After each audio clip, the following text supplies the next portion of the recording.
Will you still need me? Will you still be afraid of death when you're 64?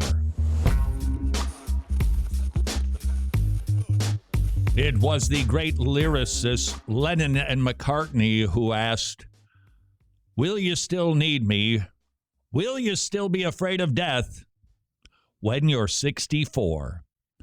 Maybe that was a paraphrase. This is Wretched Radio. Perhaps the thought of death is an objectionable idea to you, but you say, if I could just die when I'm old, then I wouldn't be afraid of death.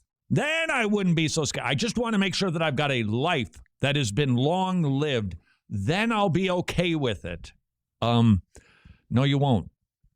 You won't, because that isn't how we get over our fear of death. We get over our fear of death through knowledge of understanding what it is and what's on the other side of death. And if you and I don't take the time to think these issues through, then we will become 64-year-olds who are frightened of death still. And then you can say, well, if I could just live to 74 and God gives you another decade, you're still going to be afraid of death. It has to be dealt with. It is something that needs to be overcome. The fear of death is actually a sin for the Christian. We should not be afraid of death because God has told us everything we need to know about it. We know that we're going to do it. Nobody has escaped it. And he is going to take us home.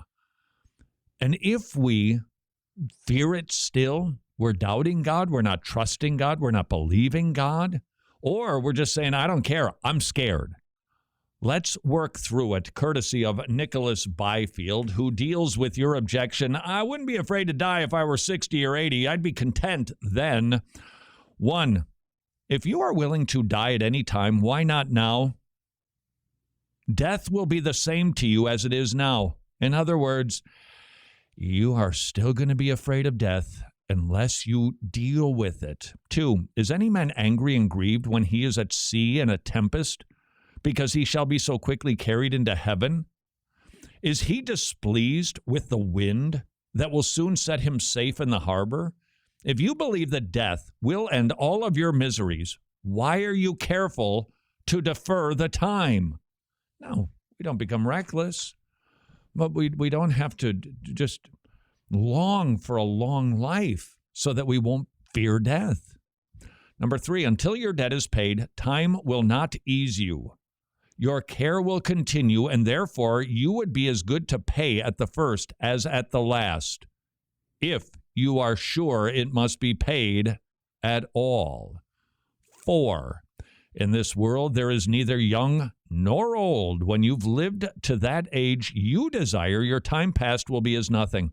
You will expect that which is to come. You will be ready to demand a longer time from that point forward. You will do the same then as you are thinking now. That's what I said. He just said it a lot better. Would you tarry here for so long? There will be nothing new but what you have already tasted. In other words, there's nothing new. You're not going to experience anything. Okay, this, I warn you, this might be a model in thought. I could be wrong, but this could be a model in thought. So, Jimmy, you be the judge if this kind of crosses into the line of, I don't think that's right. Okay. Jimmy, you've been around a number of decades now. Yes. And you've traveled, yes. Mm-hmm. You've eaten meals. Yes. You've gone to entertainment venues, seen concerts. Right. Watched a sunset. Yes. All right, so now for the rest of your life, you'll have already done those things. But there's one thing that you will not have done. Okay. Die. Yeah, that's true. I just wonder, again, this might be a little bit dark or maybe even just wrong, but it seems to me as the decades roll on, life becomes rather, it takes some sort of meal to get you excited about culinary delights, because it's like, I've had better pizza before. Oh, no, I like the ice cream. I've had the ice cream at the other store. That one was better. That it just gets, it's not that you get depressed. It's just that life becomes less zesty. Do you remember when you started coming of age, meaning it was the time, and it's varying degrees. When I was a kid, it used to be 18. Today, I think it's 38. But it was the time when you started to go out on your own and you started doing real adult things. I don't know if this is true for you, but it was certainly true of me. I look back and I remember those times. They were very heady. I'm living in my own space. I can go to bed whenever I want to. Wait a second. I can go to the grocery store and get nothing but cherry licorice? That I can do that? And I did. And it was exciting. And it was enjoyable. And it was fun. And it was, hey, yes, I do have a reservation. The last name is Friel. Oh, it is so cool. And everything that was new was just really quite energizing. That feeling goes away. And I think it goes away increasingly as the decades depart. And I can't help but think maybe with that acknowledgement that you actually do have something new to look forward to. Death, you've never done that before. This is the last thing you get to do that is new. The last thing. Maybe, just maybe, without being weird about this, that death is something that if you're finding life to be now, your years are now quite high. You've got something big to look forward to. I mean, you've got something really big to look forward to. You've got something new to look for. You're going to experience death. You haven't done that yet. You're going to do that. And then your eternity begins. I wonder if that isn't the thought that should energize how we're living today. What is in front of us? Nicholas Byfield, overcoming your objection to thinking, I'll be fine if I just die when I'm old. 6, would you judge someone a fool that mourns because he was not alive 100 years ago? You are no better. You mourn because you cannot live 100 years from now. How silly is this? I do love straightforward talk, don't you? You have no power to control tomorrow to make it happier than it is today. If you die young, you are like one that has lost a die in a game of chance, with which it does not matter if you try to win or lose. With one die, you cannot really win, though you believe you're playing the game. This whole thing, this whole shebang, out of your control. Totally, thoroughly out of your control. Aren't we inclined to think that that is not true? That we've got to keep this together.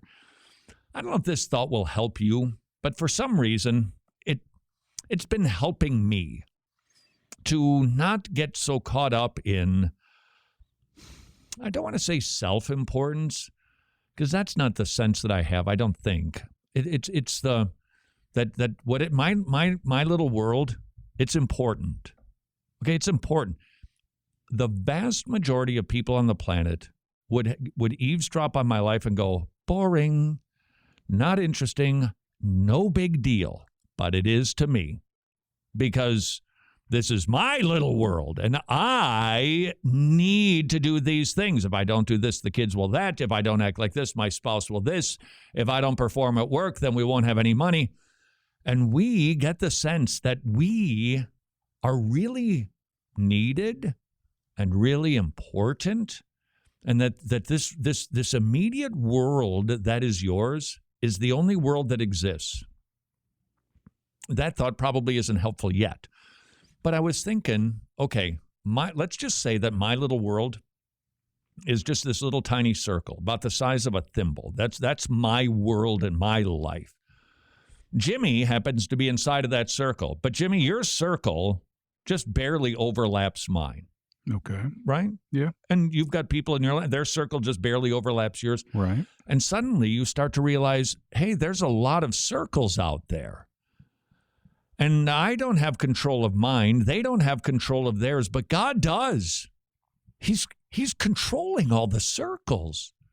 He's running everybody's world. Everybody's. It's funny. My wife has a slightly different world. Our worlds are very closely in sync, believe me. But she still has parts that it's like she has different concerns inside of the same circle. Let's put it that way. And she's busy doing that. My kids are busy doing that. My cousins are doing that. Everybody's doing that. And we don't have it. Now, that doesn't mean that we stop being concerned about issues of the day and performing our tasks, but it helps us to realize I'm so puny, I'm so small, I'm so insignificant, and God is so big. And he's got this under control, and he's good, and he's able, and he's faithful, and he's determined the day that I'm going to die, he's got this figured out. I'm learning that increasingly. He's got it figured out. You cling to life less. The more mundane, the more difficult, the more physically taxing it becomes. You'll long for heaven more and more. He's got it sorted, and he knows that it's good that we grow old, get feeble, lose our ability to sing, to see, to hear, because it forces us to look up and say, he's got it, and I won't fear what he has prescribed. This is Wretched Radio. If you would like to watch the entire clip from this episode, just skedaddle to our website, wretched.org.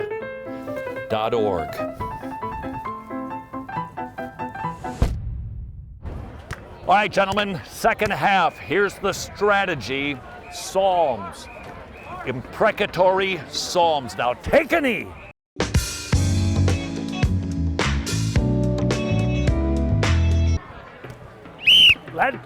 Let's